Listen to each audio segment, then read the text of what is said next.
Buenas noches, bienvenidos a este estudio de mitad de semana. Hoy estamos con Romanos, vamos en la parte número 6. Hicimos un cambio porque tuvimos un problema técnico y no vamos a tener las imágenes, los versículos pasando como siempre delante mío en la pantalla, sino los vamos a tener aquí atrás. Entonces espero que podamos estar al día. Recuerden que estamos estudiando versículo por versículo, verso por verso, casi que podríamos decir frase por frase, toda la carta a los Romanos. Y estamos en la parte, hoy vamos a hablar del capítulo 3, versículos 1 hasta el 20. Vamos a estar hablando en la noche de hoy. Ya hemos hablado todo lo anterior, hemos visto los 5 grandes temas que tiene Romanos y vemos cómo Pablo ha hablado que todos somos culpables y nos ha mostrado la situación ante un jurado. El mensaje de hoy se titula El veredicto, es atrás, el veredicto final de Dios. Y recuerden que Pablo es el abogado o el fiscal acusador. Y Pablo nos está diciendo que no hay excusa, ¿sí? 5 divisiones grandes, las repasamos rápidamente: pecado, salvación, santificación, soberanía y servicio. Estamos en este momento todavía estamos en la parte del pecado y allí vamos a entender por qué necesitamos ser salvos o por qué necesitamos salvación. Hemos visto el hecho de que Dios se revela al hombre por la naturaleza, por nuestra conciencia y a los judíos por la ley. Como resultado, todo el mundo es responsable ante el Señor. Todos debemos rendir cuentas a Él. Los judíos, tanto como los gentiles, somos responsables y culpables ante Dios. En el capítulo 2 miramos el hecho que Dios juzga a la gente y no debemos juzgar nosotros a nadie. Hablamos del peligro de juzgar a los demás. Ya lo entendimos por qué nosotros no debemos juzgar a los demás y vimos 7 razones de las cuales o por las cuales no debemos juzgar a nadie. Y Pablo toma este caso y lo construye y hace varios grupos de personas en el mundo y habla de los judíos y habla también de los gentiles. La semana pasada, o la última semana más bien, vimos acerca de las buenas nuevas y de las malas noticias. Hablamos acerca del pecado. Y Pablo habla que hay paganos rebeldes, gente que hace las cosas. Acuérdense que hablamos de se me olvidó la palabra, se me fue la palabra que hablamos. Y en el capítulo 2 vamos a ver, Pablo dice que creemos que porque los judíos son buenos, son morales, hacen buenas obras, entonces van a ser salvos. Y de eso no se trata. Hoy vamos a ver todo un resumen de lo que Pablo habló, de los hechos que él presentó en el jurado hasta el momento. Y estamos, como les decía, en la sala de justicia y Pablo está argumentando su caso y está mostrando todo como él cree que se debe ver y presentando todas las pruebas al respecto. Lo que vamos a ver sin duda es lo más difícil, y por eso creo que ha sido complicado tratar de enseñar este tema, lo más difícil de entender del libro de Romanos, y debemos mirarlo casi que con pinzas y con lupa para ver cómo es que vamos a trabajar. Hay 10 preguntas en estos primeros 9 versículos. Recuerden que estamos del capítulo 3, versículo 1 hasta el 20. Entonces, en los primeros 9, Pablo hace varias preguntas y después da algunas respuestas. Vamos a ver qué dice Romanos capítulo 3, versículo 1. Aquí está en la pantalla. ¿Qué ventaja tiene pues el judío o de qué aprovecha la circuncisión? ¿Qué ventaja tiene pues el judío o aprovecha de alguna manera la circuncisión? Pablo dice que, o está preguntando más bien Pablo, que ¿qué saco yo con ir a la iglesia? O sea, ¿de qué sirve entonces cumplir con la ley? ¿De qué sirve entonces si según lo que Pablo estaba argumentando en la última sesión de este estudio, ¿para qué yo soy judío entonces? ¿Para qué cumplo con la ley? Es lo que está diciendo él. Vamos a ver qué contesta Pablo en el versículo 2. Hay una pregunta que Pablo hace de este tema, y lo primero que Pablo pregunta es de lo único o de lo únicos que son los judíos. Él está diciendo que los judíos son especiales, el pueblo judío es un pueblo especial. Entonces la gente está preguntando eso, ¿de qué sirve? Y veamos la respuesta que nos da Pablo en el versículo 2. Dice, mucho, en todas maneras. Primero, ciertamente, aquí está, que les ha sido confiada la palabra de Dios. Es un privilegio ser judío. ¿Cuál es la diferencia? Usted se puede preguntar, ¿cuál es la diferencia de los judíos del pueblo de Israel a nosotros los gentiles? ¿Cuál es la diferencia? ¿No somos todos iglesia? Hay gente que me dice eso, pastor, ¿no somos todos la iglesia de Cristo? No, la iglesia precisamente somos los que creemos en Jesús, los que confesamos a Jesucristo como nuestro Señor y Salvador. Los judíos son el pueblo escogido de Dios y son un pueblo privilegiado. ¿Cuál es el privilegio que tiene el pueblo judío? Que el favor de Dios está con ellos, que el poder de Dios los acompaña, que el Señor les envió maná, que el Señor abrió camino donde no había, que el Señor abrió el mar rojo. ¿Cuál es la diferencia, cuál es la ventaja que tiene el pueblo judío? Que tenían la confianza de Dios en la palabra de Dios. Se les fue confiada la palabra de Dios. En el capítulo 9 de Romanos, versículos 4 y 5, menciona otras ventajas que eso lo vamos a ver más adelante. La ventaja mayor, que es lo que está hablando Pablo aquí, que tienen los judíos es que Dios les había entregado o confiado su palabra. Ese es el mayor privilegio que el pueblo judío recibió de parte de Dios. Es la mayor ventaja que muestra y relata el Antiguo Testamento. En Éxodo capítulo 25, se habla de esto, de por qué Dios les entregó la palabra. La primera razón por la que Dios les entregó la palabra es para que los judíos la cuidaran y la protegieran. Y aquí aparece una parte interesante o un artefacto interesante que es el arca del pacto. Y se habla mucho, hay una película de Harrison Ford que se llama Indiana Jones y el Templo de la Perdición, donde supuestamente él encuentra el arca y muestran un arca totalmente desfigurada y no tiene nada que ver con el arca real que relata la Biblia, pero nosotros hemos hecho una idea concebida del arca y creíamos que el arca manejaba cosas diferentes. Comenzando que el judío escribe al revés, ellos escriben y leen de derecha a izquierda, nosotros escribimos de izquierda a derecha. Entonces ellos empiezan por el final, ahí ya vamos totalmente diferente. Veamos qué dice Éxodo capítulo 25, donde Dios da algunas instrucciones acerca del arca del pacto. Dice la palabra del Señor en el versículo 10 del capítulo 25 de Éxodo. Harán también un arca de madera de acacia, cuya longitud será de 2 codos y medio, su anchura de codo y medio y su altura de codo y medio. Y la cubrirás de oro puro por dentro y por fuera, y harás sobre ella una cornisa de oro alrededor. Fundirás para ella 4 anillos de oro que pondrás en sus 4 esquinas. Versículo 13, creo que ya estamos ahí. Sí, versículo 13. Harás unas varas harás unas varas por los anillos a los lados, las varas que darán en los anillos del arca no se quitarán de ella. La razón que se llamaba el arca sagrada y la razón por la que tiene estas especificaciones de los aros alrededor es porque nadie podía tocarla. En la película de Harrison Ford, precisamente, el señor, el capitán o el general del ejército alemán fue y la tocó, y cuando él la tocó se desapareció, se derritió, porque realmente, literalmente nadie podía tocarla. Versículo 16 dice abajo, y pondrás en el arca el testimonio que yo te daré. ¿Y cuál es el testimonio? La palabra de Dios. Lo importante que estaba allí dentro del arca, lo que el Señor le dio al pueblo de Israel para que protegiera y cuidara, fue el testimonio de Él, su palabra. Eso era lo que estaba allí. Por eso el pueblo de Israel es privilegiado. El Señor les dio el privilegio, valga la redundancia, de compartir la palabra de Dios. Y el pueblo de Israel perdió ese beneficio porque no quisieron compartirla. O mejor, no perdió el beneficio. Por eso Jesús vino a la tierra a hacer un pacto nuevo y una alianza nueva con su iglesia para que nosotros ahora tengamos la responsabilidad de compartir la palabra de Dios.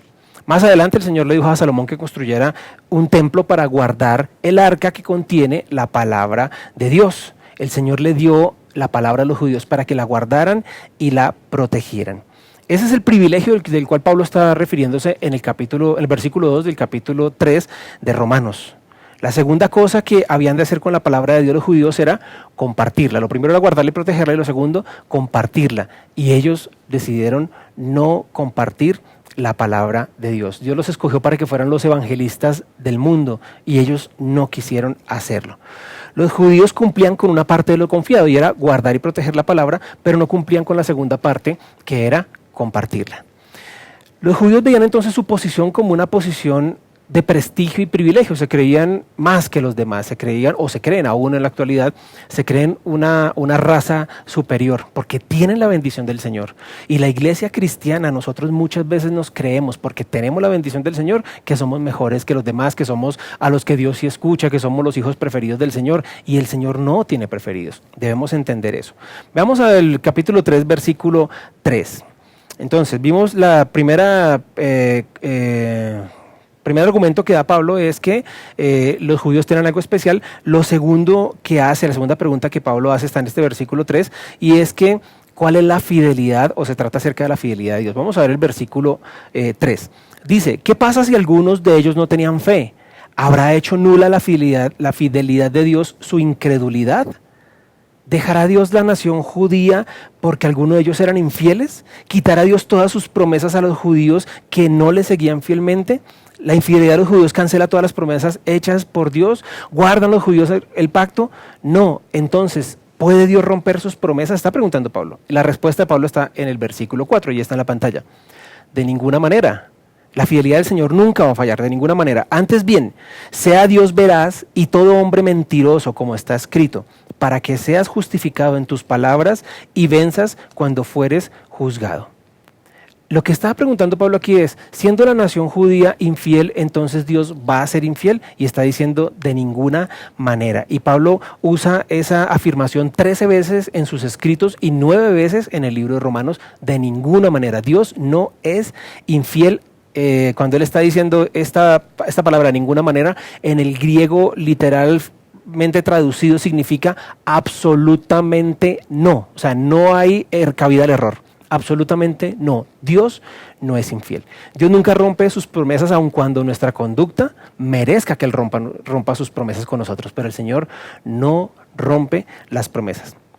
En la Biblia hay 2 clases de promesas, hablando de este punto específico. Están las promesas condicionales y están las promesas incondicionales. Veamos, por ejemplo, ¿cuáles son las promesas condicionales? Si tú haces esto, entonces yo haré esto. Vamos por un ejemplo. Pedid y se os dará. Eso es una promesa condicional. Yo pido, es la condición, y ¿cuál es el resultado? Que el Señor nos va a dar. La condición es pedir, la promesa es que se nos va a dar. No dice que si no pides, te lo dará de todas formas. La promesa es, tienes que pedir. La promesa no dice, yo te voy a dar todo lo que tú necesites o todo lo que tú quieras. La promesa es, pide. Y la conclusión o la respuesta a esa promesa es, se te dará. Veamos otra ilustración. Todo aquel que invocare el nombre del Señor, es la promesa, la premisa, veámoslo así. ¿Cuál es la promesa? Será salvo. ¿Cuál es la condición? Buscar el nombre del Señor. ¿Cuál es la promesa? Será salvo. ¿Sí nos damos cuenta cómo viene? Segundo libro de las Crónicas, capítulo 7, versículo 14, creo que está allí en la pantalla, dice, si se humillare mi pueblo, miren la condición, si se humillare mi pueblo, sobre el cual mi nombre es invocado, y oraren, y buscaren mi rostro, y se convirtieren de sus malos caminos, esa es la premisa, esa es la condición. Como pueblo de Dios, ¿qué tenemos que hacer en este tiempo? Humillarnos, sobre el cual el nombre está invocado, orar, buscar su rostro y convertirnos de nuestros malos caminos. Entonces viene la promesa. Yo oiré desde los cielos y perdonaré sus pecados y sanaré su tierra. Hay una promesa, hay una premisa, hay una solución. Esas son las promesas condicionales. Y también hay promesas que son totalmente incondicionales, si hagamos lo correcto o no. Por ejemplo, una de esas promesas está Salmo 89, versículo 30 al 37. Dice la palabra del Señor, si dejaren sus hijos mi ley y no anduvieran en mis juicios, si profanaren mis estatutos y no guardaran mis mandamientos, entonces castigaré con vara su rebelión y con azotes sus iniquidades, mas no quitaré de él mi misericordia, ni falsearé mi verdad, no olvidaré el pacto. No olvidaré mi pacto ni mudaré lo que ha salido de mis labios. Una vez que he jurado, me perdí acá. Ni mudaré el pacto de labios. Una vez he jurado por mi santidad y no mentiré a David. Su descendencia será para siempre y su trono como el sol delante de mí, como la luna será firme para siempre y como un testigo fiel en el cielo. Dios está diciendo que aunque la nación judaica no sea fiel, Él va a cumplir esta promesa, independiente que sí o no, porque Él dice, yo le hice esta promesa a David y la voy a cumplir. Entonces esta no es una promesa que tenga una condición, es una promesa sin condición, que se va a cumplir sí o sí. Las otras promesas que leímos, el ejemplo, las otras promesas se cumplen siempre y cuando nosotros hagamos nuestra parte o nosotros cumplamos con nuestra parte. Si queremos un ejemplo de la fidelidad de Dios, miremos a las naciones de Israel. Miren, de todas las naciones que los rodeaban en aquel tiempo, si usted lee la Biblia va a encontrar muchísimas naciones que ya no existen, ya no están en el mapa, actualmente no están conocidas. Eso es una promesa o eso es una muestra de la fidelidad de Dios sobre el pueblo de Israel. Aún todavía, después de la historia de la humanidad, la nación de Israel permanece en pie. Dios nunca contradice su palabra, si Dios lo dice, Dios lo cumple. Pablo dice aquí que no ha terminado el trato todavía el Señor con Israel. Todas las promesas que el Señor hizo a la nación de Israel, que están en el Antiguo Testamento, serán cumplidas a su debido tiempo. ¿En qué momento se van a cumplir todas esas promesas? En el milenio. Usted lee Apocalipsis y va a encontrar que hay un periodo que se llama el milenio. Son 1000 años, donde las promesas de Dios hechas durante la historia de Israel van a ser cumplidas en ese tiempo. Entonces esto nos guía a la tercera pregunta. Ya vimos la primera pregunta, que es acerca de lo privilegiado del pueblo de Israel. La segunda pregunta que hace Pablo fue sobre la fidelidad de Dios, y la tercera pregunta habla sobre la justicia de Dios. Dice Romanos capítulo 3, versículo 5. Recuerden que vamos hasta el 20. Y si nuestra injusticia hace resaltar la justicia de Dios, esto hay que entenderlo y hay que estudiarlo muy despacio. Miren, si nuestra justicia, dice Pablo, hace resaltar la justicia de Dios, Pablo está hablando aquí de una lógica un poquito defectuosa. Porque mire lo que dice. ¿Qué diremos? ¿Será injusto Dios que da castigo?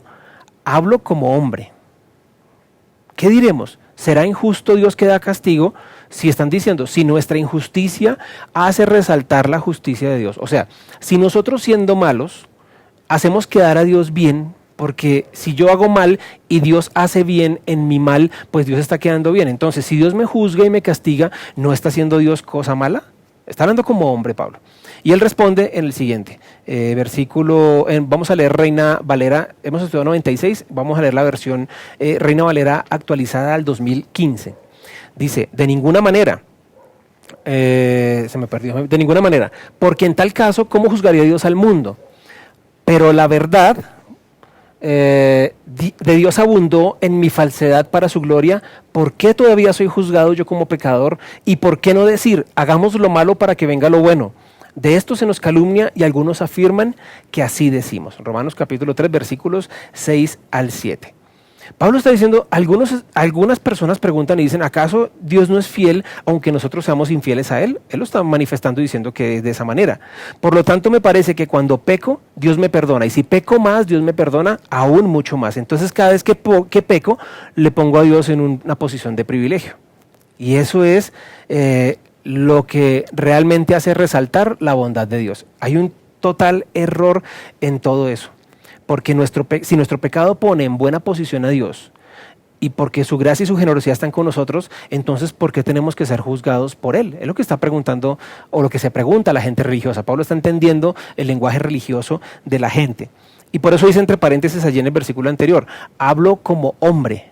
Pablo está diciendo, yo pongo la mirada como hombre. Es una lógica humana.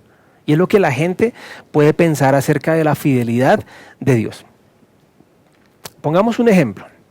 Es como que un hombre sale y comete adulterio una y otra vez y su esposa se mantiene fiel a él. Y el hombre sale y es adúltero y sale y es adúltero, pero su esposa sigue fiel a él. El esposo viene y le dice a su esposa, mi amor, que yo te sea infiel te conviene. Porque cada vez que yo te soy infiel y tú me perdonas, tú quedas bien, porque la gente dice, qué mujer tan buena eres, qué mujer tan perdonadora, qué mujer tan llena de gracia eres. Esa es la lógica que Pablo está explicando acá. Eso no tiene sentido ni para usted ni para mí. No tiene sentido, es totalmente ilógico. Y un día la esposa le dice, ya basta, me cansé, no me aguanto más esas infidelidades suyas. Entonces el hombre le responde a su esposa, pero ¿por qué estás enfadada conmigo? Si mi infidelidad expone tu paciencia, si en lugar de enfadarte deberías estar agradecida que tus amigas y tus familiares y la gente que te conoce dice que tan buena mujer eres tú, agradece que yo te hago quedar bien. Eso es la lógica que Pablo está exponiendo aquí a los judíos, que es lo que la gente cree que Dios hace. Pero Pablo destruye totalmente este argumento, ¿sí? Vamos a ver la respuesta. Versículo 6. En ninguna manera, de otro modo, ¿cómo juzgaría Dios al mundo? Si Dios no tiene normas y deja que todo el mundo haga lo que quiera, entonces Dios, ¿cómo va a juzgar al mundo sin recriminaciones? Dios, para que sea justo, debe tener normas y nosotros debemos pegarnos a las normas. Pregunta número 4. La veracidad de Dios. Versículo 7 dice, pero si por mi mentira la verdad de Dios abundó para su gloria, ¿por qué aún soy juzgado como pecador? Sigue una extensión. Miren que Pablo está haciendo preguntas y respuestas. Por eso digo que esta sección es una de las más difíciles de entender de la carta a los romanos. Él mismo se pregunta como si fuera judío y él mismo responde desde la posición que él está ahora en la gracia, conociendo a Cristo. Entonces Pablo dice, el argumento de judíos. Pero si por mi mentira la verdad de Dios abundó para su gloria, ¿por qué aún soy juzgado como pecador? Si yo hago cosas malas, Dios debería estar feliz porque entonces su perdón va a salir, su misericordia y su paciencia conmigo van a ser exaltadas. Y Pablo era un genio intelectual. Pablo era una persona que desde muy pequeño, recuerden que en los primeros lecciones de este estudio de Romanos hablamos que Pablo fue criado en Atenas y él tenía muchísimo intelecto. Pablo hablaba varios idiomas y él era un hombre intelectualmente muy rico, muy ávido de palabra. Y Pablo era un genio intelectual. Y los filósofos en ese tiempo hablaban algo como que hagamos que la conclusión sea lógica o ilógica, es llevar a un extremo para demostrar cuán estúpido es de verdad un argumento. Entonces Pablo lo ponía de esa manera, o sea, pongámoslo de la manera más absurda para que se den cuenta que es una tontería lo que ustedes están pensando. Versículo 8. ¿Y por qué no decir, entre paréntesis allí está, como se nos calumnia y como algunos cuya condenación es justa afirma que nosotros decimos, hagamos males para que vengan bienes?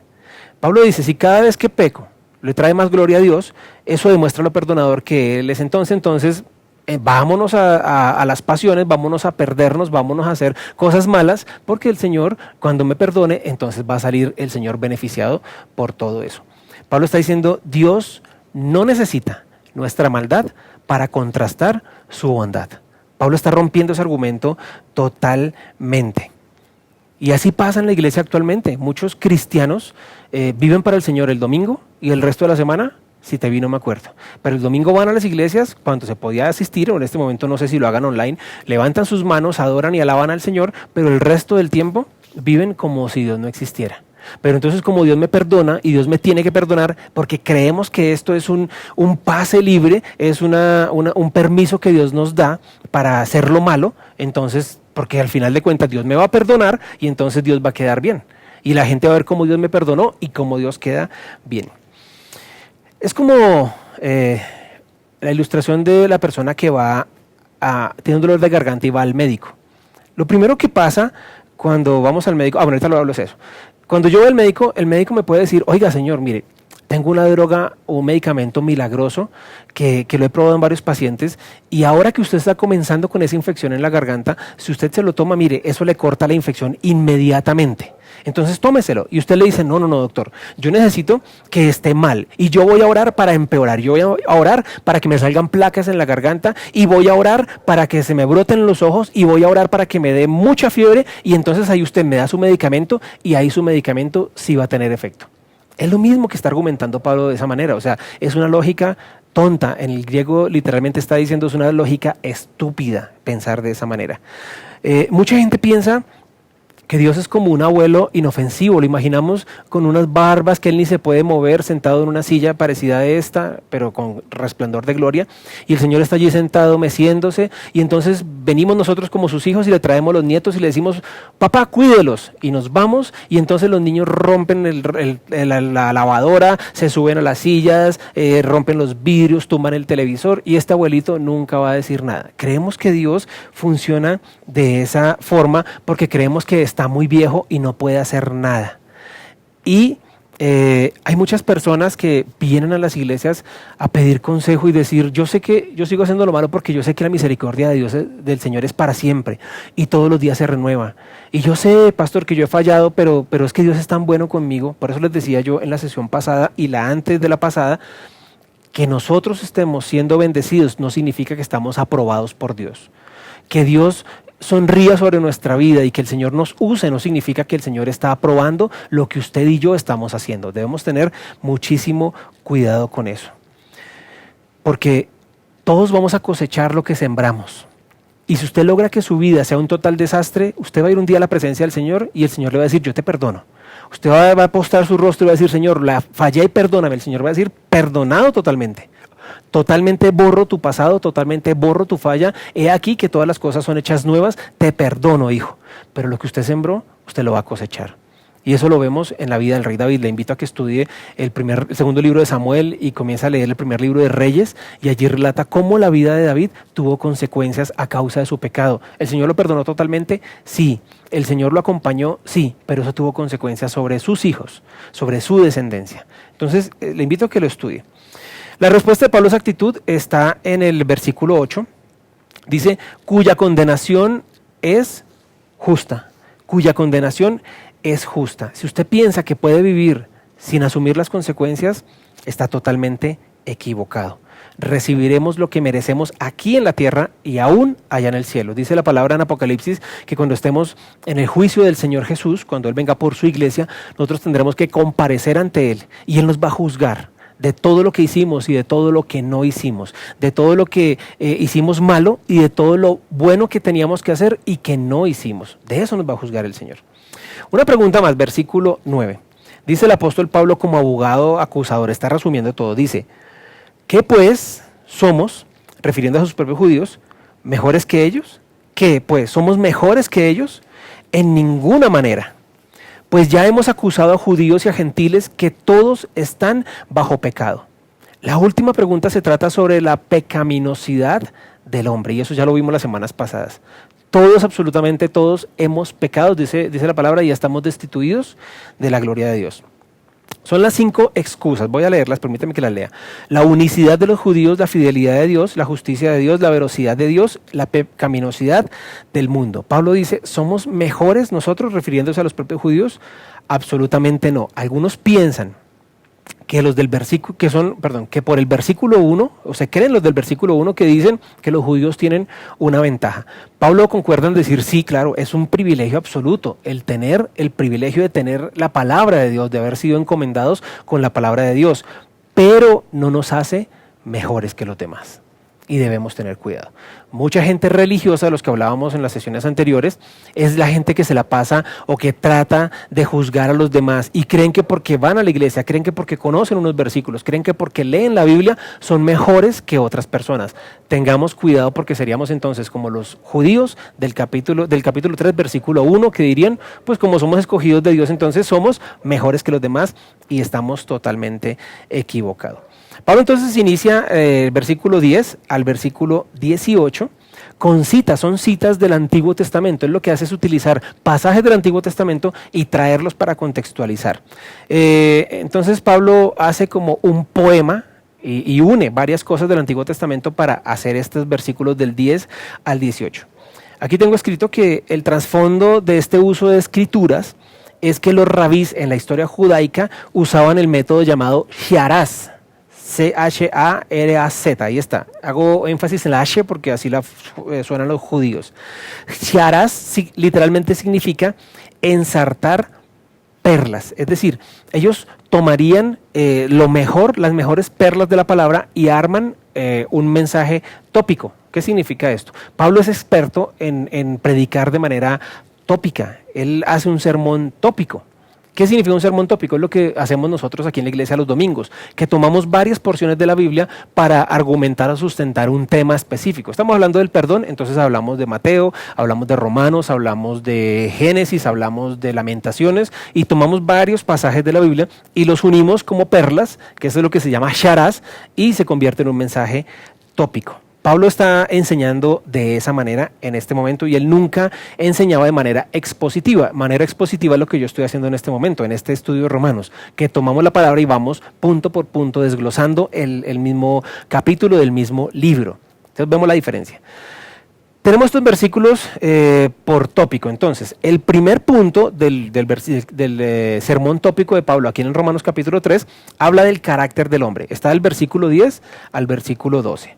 Luego el punto 2 habla de la conducta del hombre, que está del versículo 13 al versículo 17. Y el punto 3, perdón que lo quité de la pantalla, el punto 3 habla de la causa del pecado, que está del versículo 18 al versículo 19.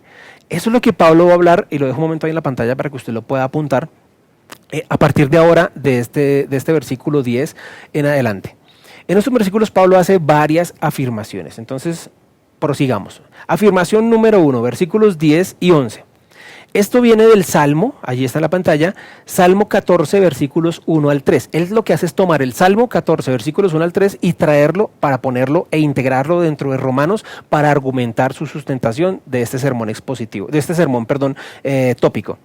Como está escrito, no hay justo ni aún uno. El pecado es universal e incluye a todo el mundo, por eso lo dice, como está escrito, no hay justo ni aún uno. No hay quien entienda, no hay quien busque a Dios. Eso es lo que está diciendo Pablo. Mucha gente busca las cosas que ofrece Dios, pero mucha gente no busca a Dios. Y hay una gran diferencia. Mucha gente conoce cosas de Dios, pero mucha gente no conoce a Dios. Y Pablo está argumentando eso. No hay quien busque, no hay un justo, no hay quien agrade o busque al Señor. Primera carta a los Corintios, capítulo 10, versículo 20, habla del hecho de que están sacrificando demonios. La gente no busca a Dios, sino busca cosas que Dios hace. Entonces, aquí hay que entender esto y es claro, aunque Pablo también lo está definiendo de esa manera. Nosotros no podemos buscar a Dios porque Dios es el que nos está buscando a nosotros, ¿sí? Por eso Jesús dijo, yo he venido a buscar las ovejas que se habían perdido. En la Biblia relata que el pastor busca la oveja perdida. Se le perdió una oveja y le quedaron 99 y el pastor fue a buscar a la oveja. En la Biblia nunca relata que la oveja estaba buscando al pastor. Entonces Jesús vino a buscarnos a nosotros. En este punto tenemos un poquito de argumento en esa parte, que nosotros no podemos buscar a Dios, pero es que estamos buscando es los beneficios de Dios, lo que Dios puede hacer por nosotros, lo que Dios haga a nosotros. Vemos a Dios como el Dios genio de la lámpara, que lo frotamos y entonces Él aparece, se postra ante nuestros pies y nos concede y nos cumple lo que nosotros deseamos. Y Pablo está diciendo que no es así. Segundo, versículo 12. Dice, todos se desviaron. Todos están haciendo su propio camino. Han tergiversado la palabra, han tergiversado la enseñanza. Los que aún conocen un poco de palabra la han aplicado de una manera diferente. Y Pablo está diciendo que todos se echaron a perder. Todos se desviaron. Cuando habla aquí en el griego, él está hablando como la leche agria, es lo que viene a decir en el griego. Es la leche agria. ¿Qué significa leche agria? Yo no sé si usted ha dejado un termo de pronto, o una cantina, o una olla, o un recipiente con leche adentro. Y usted lo dejó allí guardado al lado de la estufa, y usted olvidó que estaba ese recipiente con leche adentro. Usted 4 o 5 días después viene y le quita la tapa, que es lo peor si lo dejó con tapa. Usted levanta la tapa y eso huele terriblemente mal. Pablo está diciendo, todos se echaron a perder. Literalmente está diciendo, la gente se echó a perder, se dañó. Veamos el versículo 13, el capítulo 3. Él está citando aquí el Salmo capítulo 5, versículo 9. Dice, sepulcro abierto es su garganta, con su lengua engañan. Aquí Pablo en los siguientes versículos va a comenzar a hablar de un órgano muy importante que Santiago también lo habla, y es la lengua. Y está diciendo, les voy a mostrar lo que ustedes hacen con su lengua. Cuando vamos al médico, les decía ahorita que les iba a decir esta parte, cuando vamos al médico, no sé si usted se ha dado cuenta, generalmente los médicos lo primero que le dicen a uno es, abra la boca y saque la lengua. ¿Se ha dado cuenta que el médico nos toma un bajalenguas, que es un palito de paleta literalmente, pero más grueso, y el médico nos dice, abra la boca y saque la lengua, y usted abre su boca y saca su lengua, y el médico inserta el palito, empieza a bajar y a buscar y a escarbar y a mirar? ¿Sabe por qué? Porque generalmente la mayoría de enfermedades empiezan a manifestar en nuestra boca.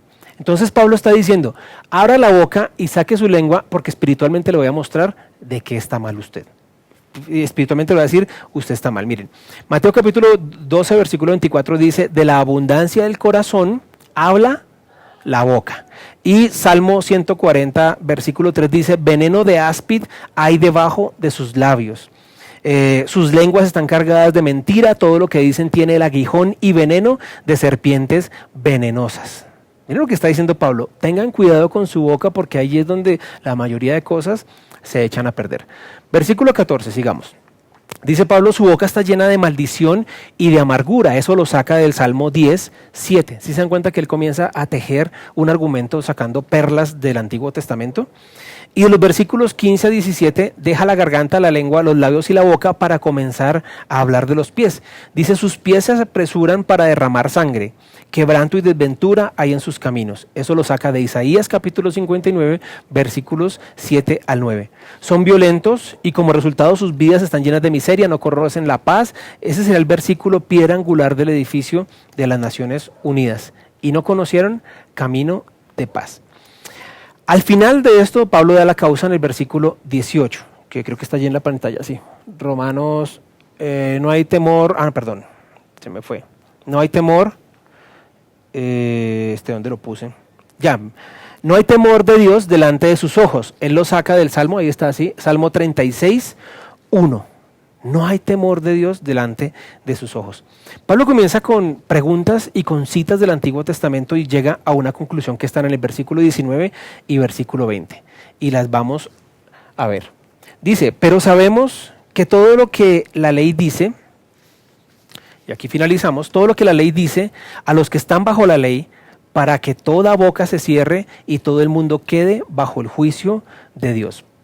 Pablo en resumen está diciendo dos cosas. Número uno, el mundo es responsable ante Dios, todo el mundo queda sin excusa. Y lo segundo que está diciendo es que no solamente estamos indefensos, sin Cristo estamos sin esperanza. Versículo 20 dice, ya que por las obras de la ley ningún ser humano será justificado delante de él, porque por medio de la ley es el conocimiento del pecado. Nadie se salvará guardando toda la ley. ¿Por qué fue dada la ley?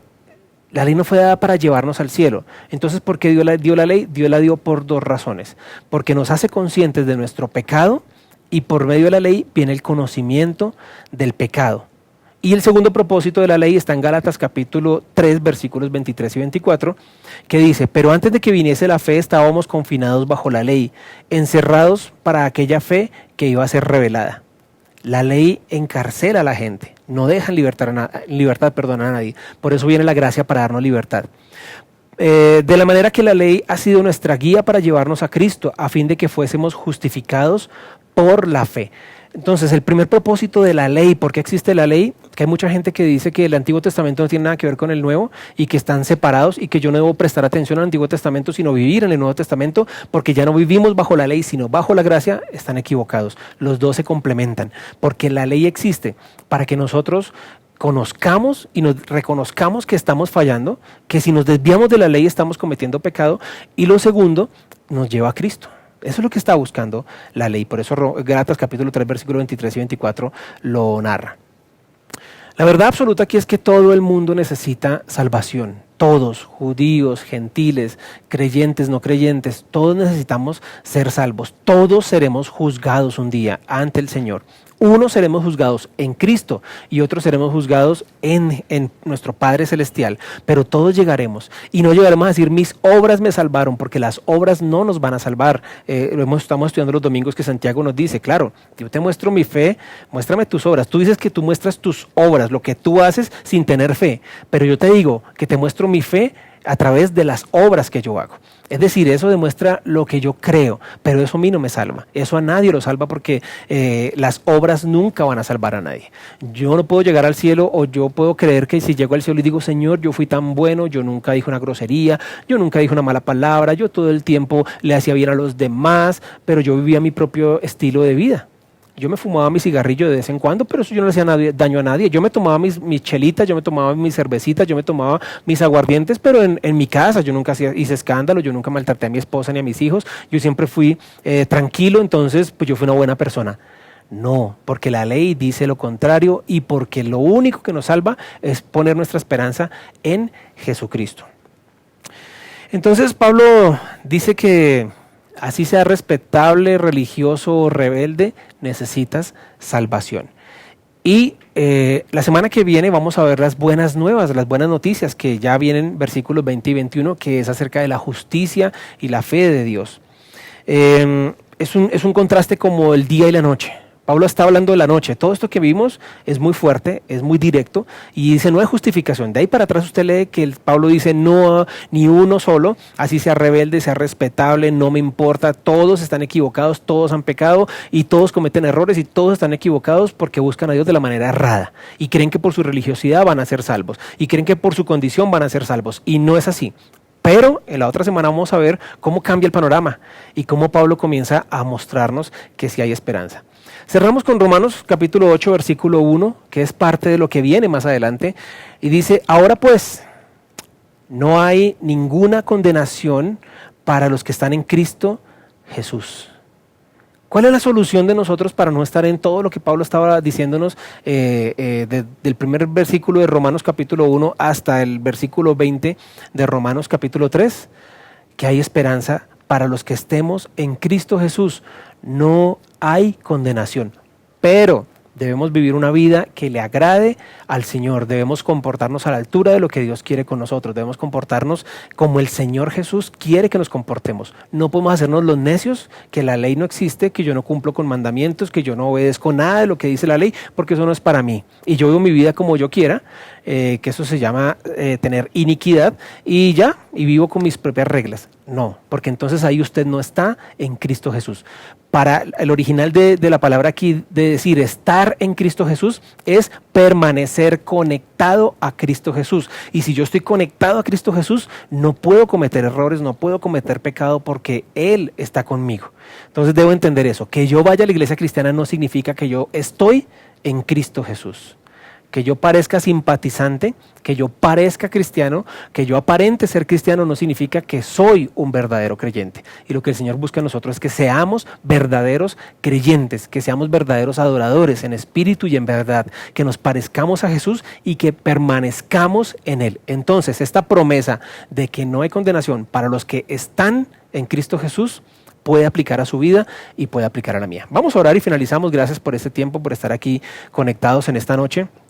Y le damos gracias a Dios porque su palabra, aunque a veces es un poco complicada, miren, este tiempo lo estudié durante 2 semanas, llevo estudiando esta parte y de verdad que es muy enredado porque tengo que entender todo el contexto de a quién estaba dirigiéndose Pablo y por qué lo dice Pablo, cómo lo aplicamos a nuestra vida, que fue lo que tratamos hoy.